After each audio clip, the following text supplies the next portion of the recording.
Hello, how's everyone doing? This is just a quick intro for those who are confused. First of all, for the lack of uploads these last few weeks, I've been a bit busy. I've been away for my mother's birthday, I celebrated my brother's birthday, and the day after this video comes out, it's my birthday. So I've just been a little bit occupied, so I haven't had all the free time in the world I've wanted to write. So yeah, I do apologise, but September is always a bit of a busy month for me, and it was made worse by taking my mother away on holiday this year, so I just didn't get a lot of time. That being said, the other thing I want to address is why I'm reduxing this series. I had wanted to rewrite this series since part 2, since I wasn't happy with the way the series was going.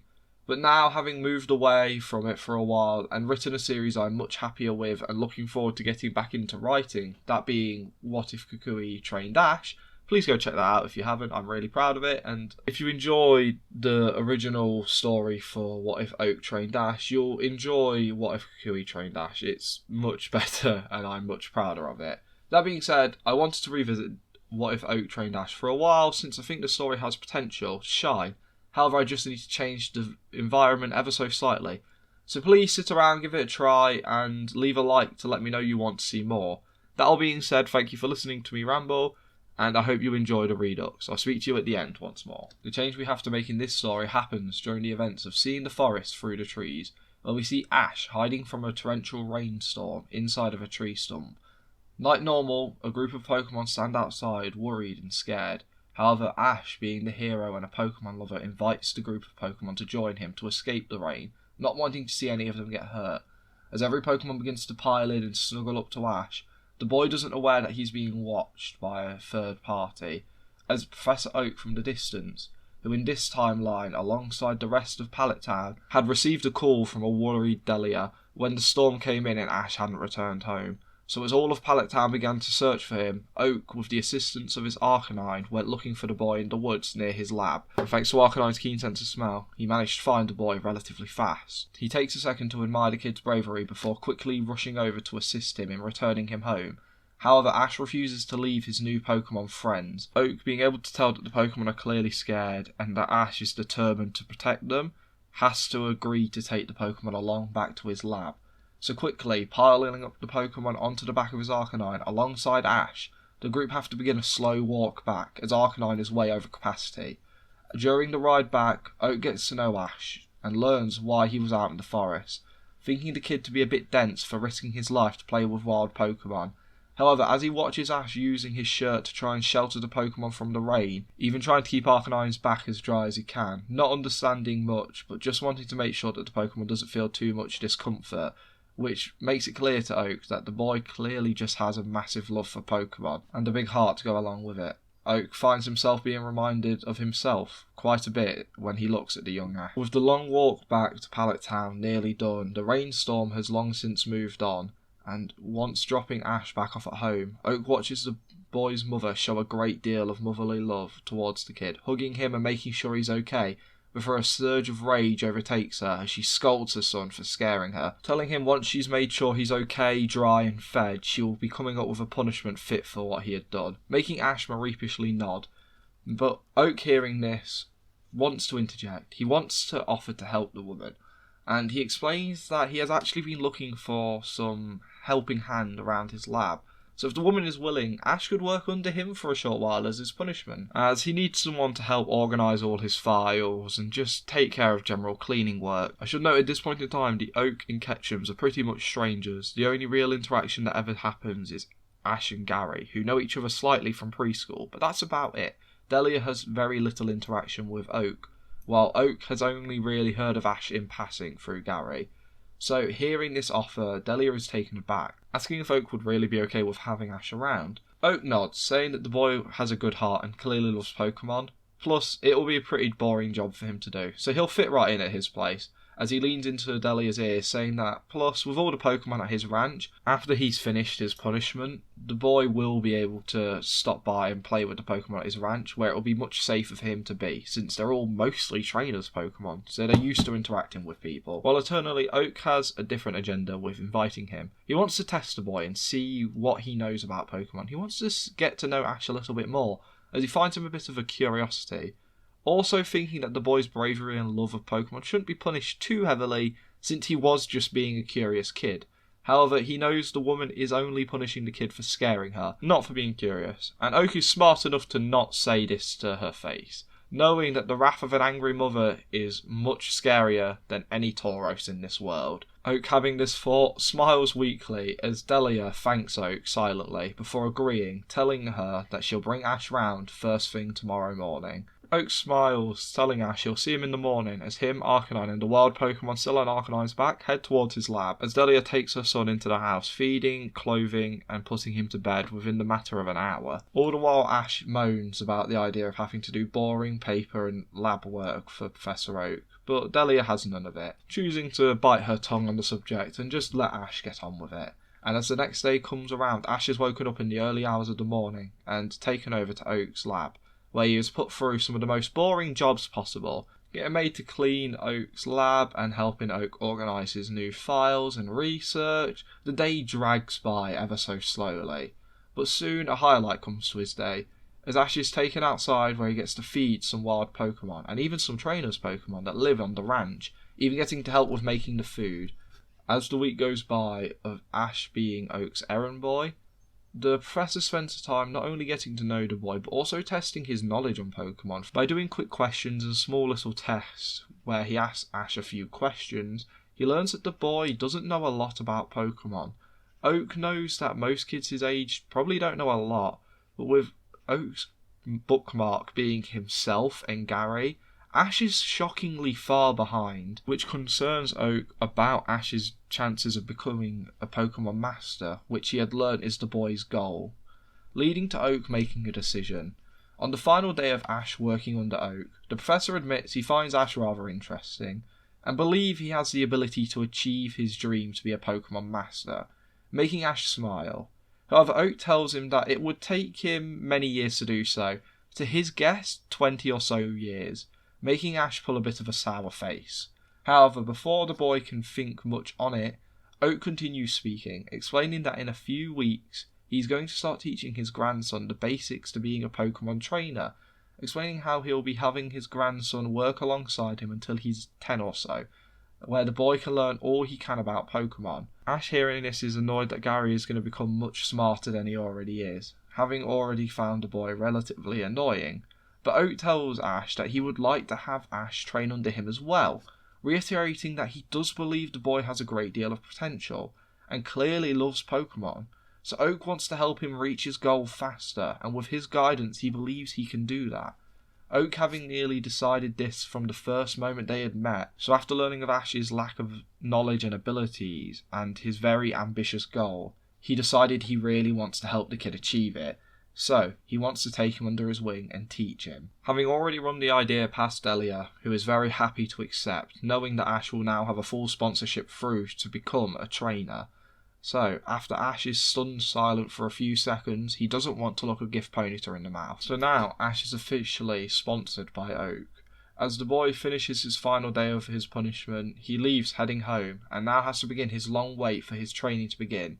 The boy struggles waiting for so long, as the weeks begin to slowly crawl by. Soon, it is the day that Oak begins to train both Gary and Ash. He has an idea of how he's going to train them. He's going to take them in almost as lab assistants. The boys will be working very close with him to learn how everything Pokemon works. He's going to take them on trips camping, teach them how to cook and fend for themselves, show them how to battle using starter Pokemon, also make sure that they know type matchups and all the basics they need to know, how to care for Pokemon of certain types, how to prepare food of Pokemon for certain types. Anything he can show them to give them the best advantage they've got, he's going to teach them this from the very start. And at first, both Oak and Ketchum boys are at odds with one another. Due to Gary being annoyed he's not getting trained by his grandfather exclusively, the pair develop a rivalry of sorts from the get-go, both trying to one-up each other when it comes to any sort of teachings the great professor does with them. Gary proves to be the smarter of the two straight off the bat when it comes to learning type matchups, general knowledge and how to care for Pokemon, being the one who remembers better how to give medical attention to Pokemon of any species.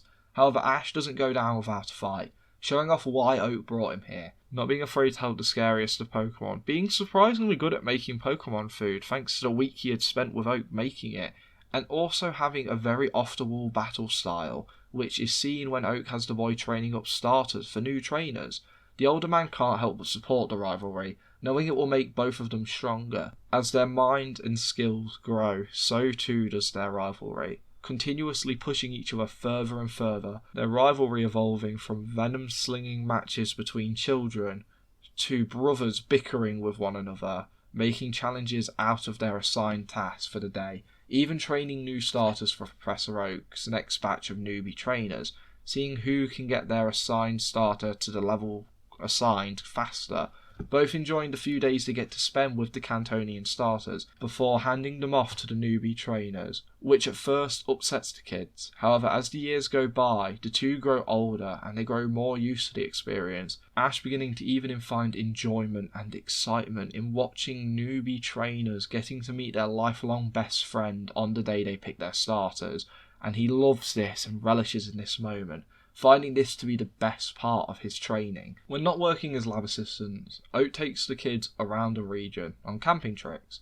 to get them used to camping out on the road and roughing it, making sure the boys both know how to cook and prepare food for themselves and some Pokemon, while also making sure they are just ready for their journeys, which will soon be coming. Sharing tales of his times of travelling through the many different regions the world has to offer, something which both boys are enthralled by, as they both love the idea of the mysteries these other regions hold and wanting to see these foreign lands. Often while on these trips, Oak takes the boys to watch gym battles and even sometimes league battles thanks to his high status as a professor of Pokemon, and having a friend as an Elite Four member makes it a bit easier.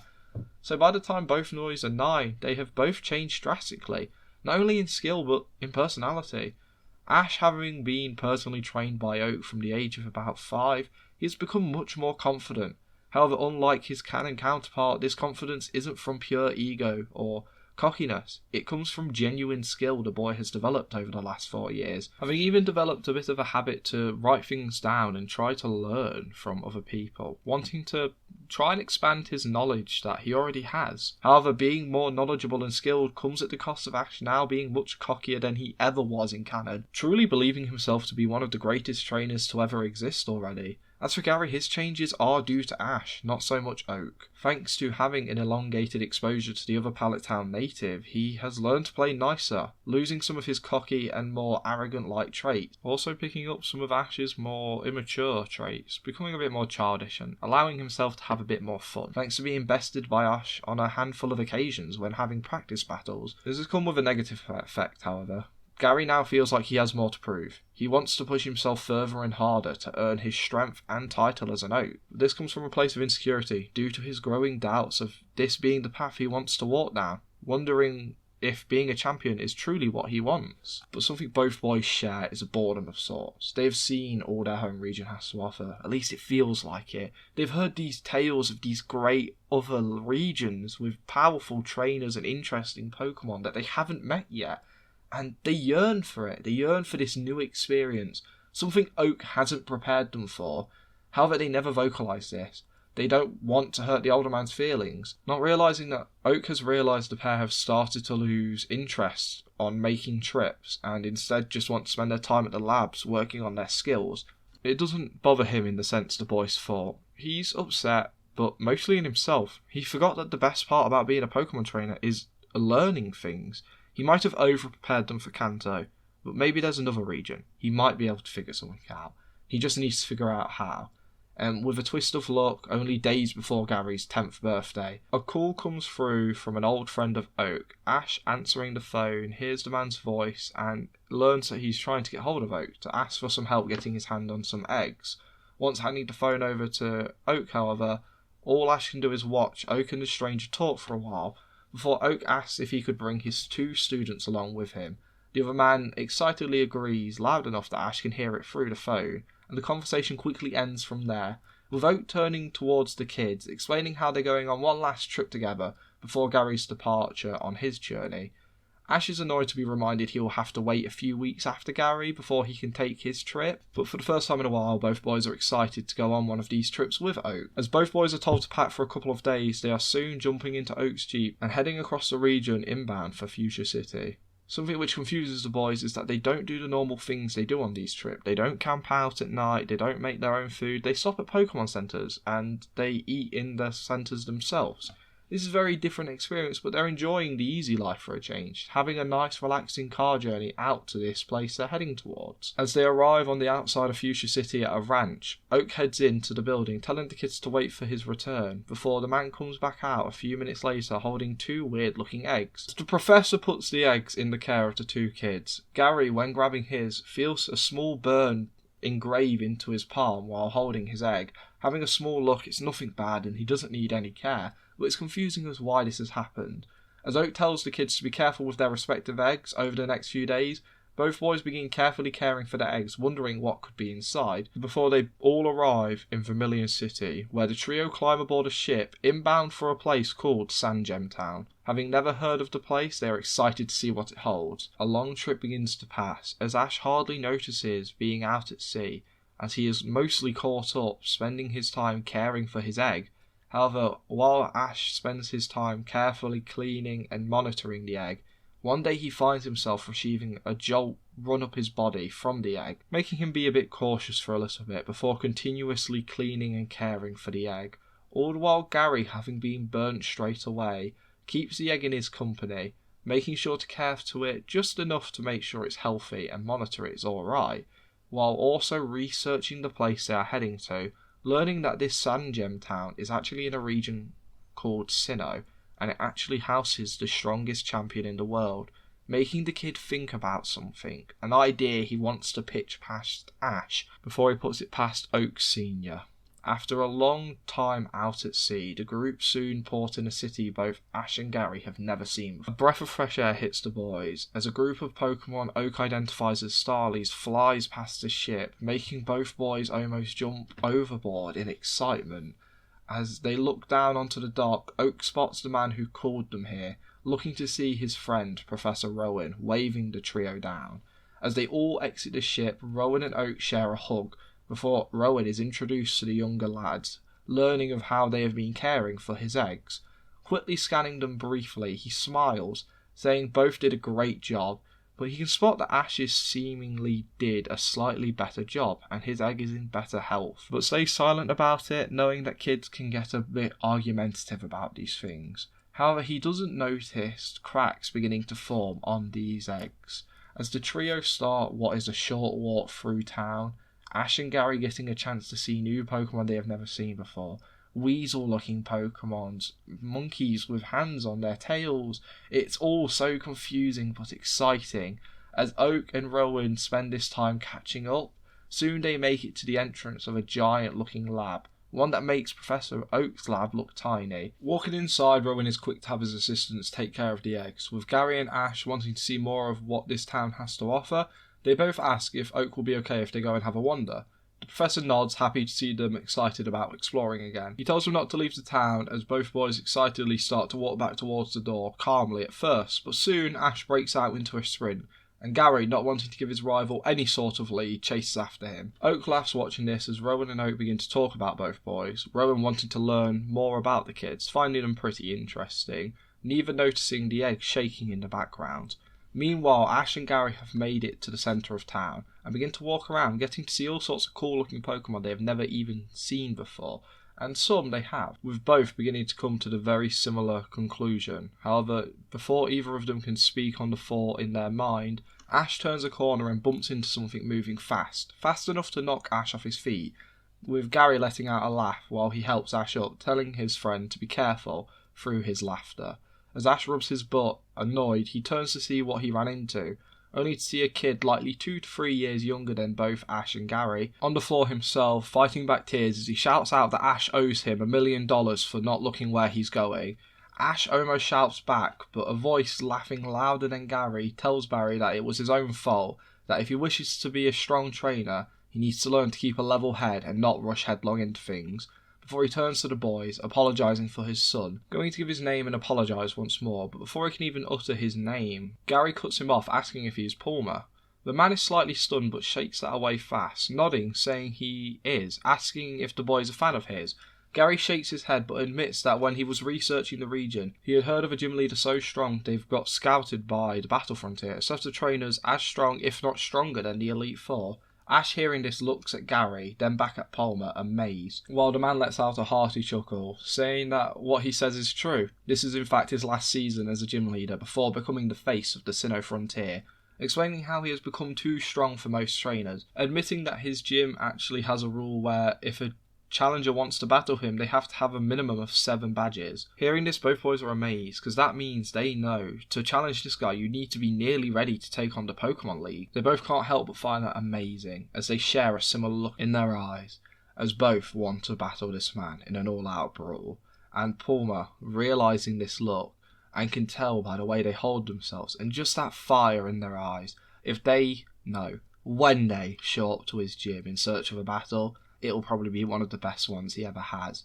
Having had this thought, Palmer feels a desire to train flow through him. So, getting ready to leave and go train, he looks towards the kids, telling them that whenever they're ready to battle him, his gym's in town, come and find him, as he begins to walk off with Barry, as they both begin to leave into the distance.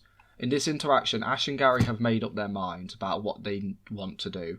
Looking at one another, they realise they have the same idea, both smiling as Gary asks if Ashley thinks he can cut it in the Sinnoh League. Ash smiles widely, telling his friend and rival that he will outperform him with ease.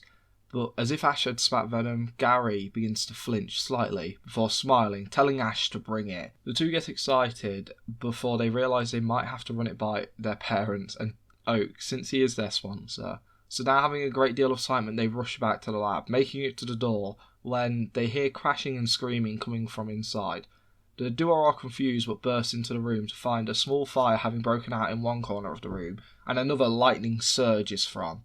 As Oak and Rowan chase around two small creatures who slam their bodies into one another, Rowan tries to tell the Pokemon to listen, but they don't seem to, while Oak begins to reach for a Pokeball, wanting to bring out his Arcanine to make these Pokemon calm down. However, as Ash and Gary run into the building to watch a bolt of lightning and fireball collide with one another, making a very small explosion happen almost unnoticeable to the naked eye, both boys finally spot the Pokemon in charge, a small yellow plug-locking Pokemon and a fiery duck.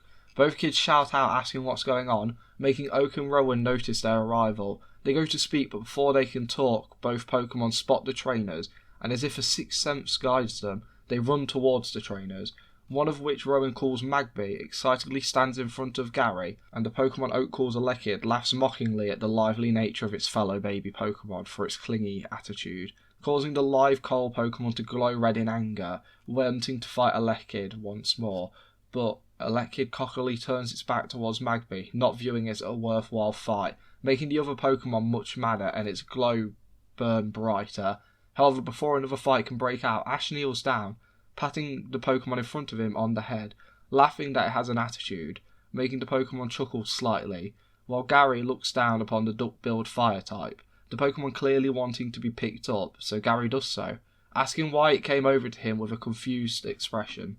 As Rowan and Oak manage to put out the fire in the corner thanks to the assistance from a small penguin-looking Pokemon, as both Oak and Rowan realise what's happened, Oak goes to apologise to his friend, but Rowan, seeing this, waves it off immediately, telling him not to worry. Both Cantonian boys are slightly confused as Rowan explains what he believes to have happened, explaining that there's rare cases where, when looking after a Pokemon in its egg stage, they can latch on to those caring for them and start to view them as family or a friend or just their rightful owner. It varies from case to case, but once they have connected with you, once they have made that decision, they have a hard time following orders from any other trainer. Hearing this, Ash and Gary look down towards the Pokemon, who each show affection in their own way, Magby by tapping its forehead into Gary's, while Elekid gives a small thumbs up to Ash. Rowan laughs, saying that researching the Pokemon and their evolution just got a lot harder. Both boys feel really bad and go to apologise, knowing how important this research must have been to Rowan. But Rowan nods, saying truthfully, once again, it isn't a problem. This is what him and Oak had talked about. Confused, both boys tilt their head, looking towards Oak, who smiles, saying that he knows they had grown bored of the idea of travelling Kanto. So when Rowan called, he saw an opportunity to redeem himself for ruining their first journey, and wanting to try and re-inspire the pair. So he made a deal with Rowan. Rowan speaks up, explaining what the deal was, saying that Oak asked if he would be willing to give the boys the Pokemon as starters to make sure they had a true connection with their first Pokemon, hence why Oak gave them their eggs to look after. But in return, the kids would monitor the Mon's growth and monitor how their weird evolutionary forms work to help him better understand why they evolve under these circumstances, sort of working as his assistants, but more as a distant sort of assistant, while they take on their respective gym challenge. The only requirement Rowan gave Oak was that the kids had to be good-natured, and in the short meeting he had with them, he saw they are very good kids, and likely better trainers, so he has no issues handing the Mons over to them. Gary and Ash are stunned, both feeling guilty for this, but Oak tells them not to worry, as he knows they work as good assistants and will do wonders to help Rowan understand the evolutionary lines of these Pokemon. And he's already ran the idea past their parents, who have agreed to it, so the only person now who is stopping them is the boys. Another look of uncertainty hits the kids, but Oak places his hands on their heads, telling them he knows they will do great in Sinnoh. They just have to go for it, and show everyone in this region that Kanto produces some of the strongest trainers, making Rowan laugh slightly in the background. Finally, Gary finds his confidence first, and agrees, Ash doing so shortly afterwards, allowing for a small celebration, as Ash, Oak and Magby let out a small cheer, while Gary smiles, locking eyes with Magby, saying how they are going to be a great team, while Alekid locks eyes with Ash, giving a confident nod which says the same thing. With everything set up, the group now get ready to make the long wait for Gary and Ash's 10th birthday. With Gary's birthday mere days away, he spends his time researching the region and training Magby to get it up from level 1 as far as he can. Oak recommending for Gary to train alongside Ash. However, when the idea is brought up, both boys refuse, giving a similar laugh and a similar answer, both saying how the only time they ever want to battle is in the league, in the finals, making Rowan smile as he's reminded of his and Oak's Sinnoh League battle all those years ago.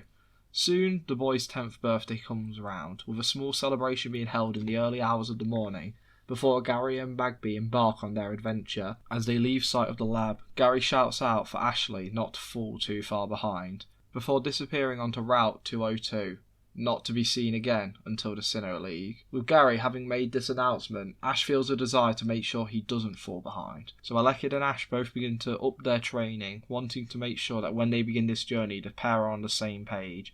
It allows Ash to not only connect with Alekid, but also learn what his personality is like. Learning the Pokemon is very arrogant for a newly hatched Pokemon, while also enjoying being the centre of Ash's attention.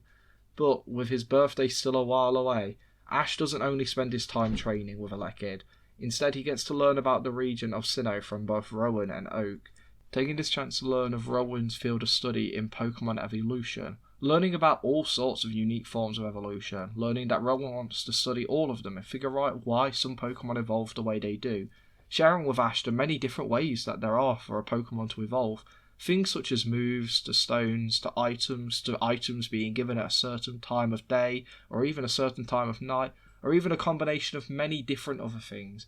Ash finds this all very interesting, taking note of the unique ways Pokemon can evolve, and right here and now decides that he would like to try and research some of these methods himself, thinking it could be really fun to see many of these different forms of evolution, wanting to do it for himself, but also as a way to repay Rowan for the gift of a starter.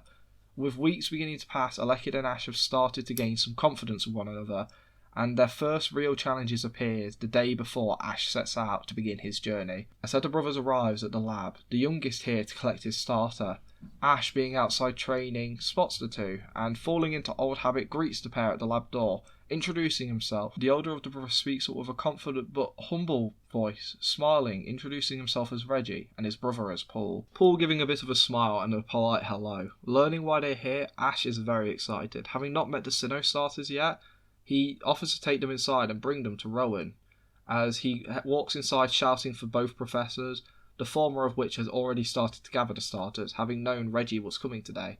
As Ash guides the brothers through the building, quickly he gets a chance to learn about the two, learning of Reggie's upcoming battle against the Kanto Battle Frontier's strongest member. Remembering the name Battle Frontier from his interaction with Pulma, Ash is shocked to hear that Kanto has a Battle Frontier and that Reggie is strong enough to take it on, while Paul is clearly silent but excited to receive his starter, even if he tries to hide it ever so slightly, but having a smile plastered on his face all the same, keeping it clear how excited the kid truly is.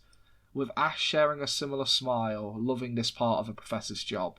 Soon, Paul and Ash come face to face with the Sinnoh starters for the first time, both boys staring in glee, much to Elekid's annoyance. However, Ash doesn't notice how annoyed Elekid gets at this moment, too fixated on the excitement he gets from watching a new trainer pick its starter Pokemon. After holding his gaze with all 3 starter Pokemon for a few seconds, Paul's eyes lock back onto Turtwig.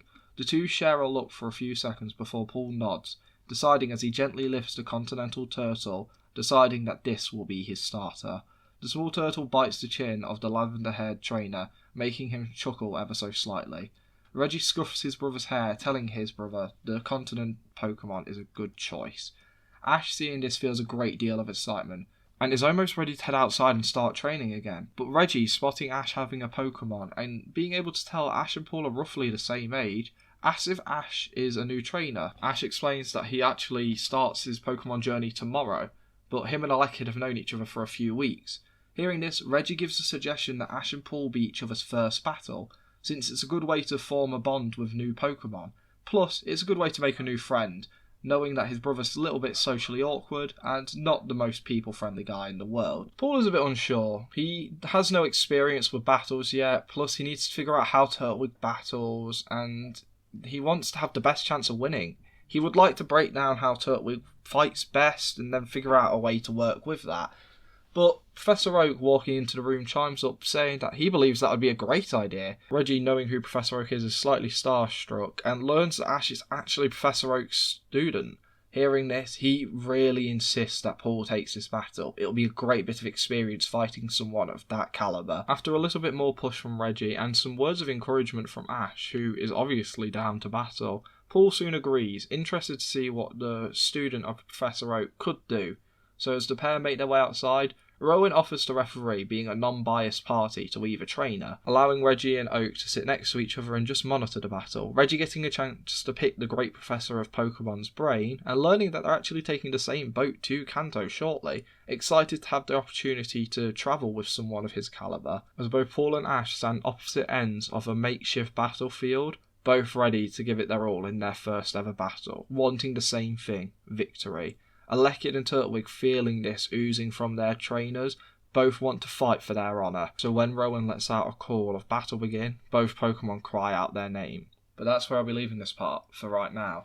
I hope everyone enjoyed this rewrite. I had originally planned on this being much longer, but this initial part's gone on so much longer than I had originally planned. I've cut it down as well, so I was trying to cover too much. It's my own fault. I tried to bite more than I could chew. However, I think this will work as a good sample size to see if people want to see more of this rewrite, or if I should just axe the series as it is. I really enjoyed writing for this rewrite. I know people loved the original, I still get comments about it, but I hope people can enjoy this for what it is. For people wondering why I changed the starters, since I know a lot of people liked having Nidoran for Ash, I think giving him a Gen 1 Pokemon with a Gen 4 evolutionary line works best. Besides, maybe Nidoran might appear later on, who knows, other than me. With all this being said, I do hope people like this rewrite, since I've had a really fun idea for the whole series, which I'm going to try to keep relatively short, but it's me, so we'll see how that goes. But this is all being said, I hope you enjoy. Leave a comment letting me know your thoughts on the series and what Pokemon you want to see Ash capture on this journey. And how do you think things will play out? Where do you think I intend to take this series? And what are your thoughts? I suppose. I don't really know. I'm not good at this outro stuff. This all being said, I hope everyone truly enjoyed. Have a great day, a good night, and I'll see you next time. Bye for now, guys.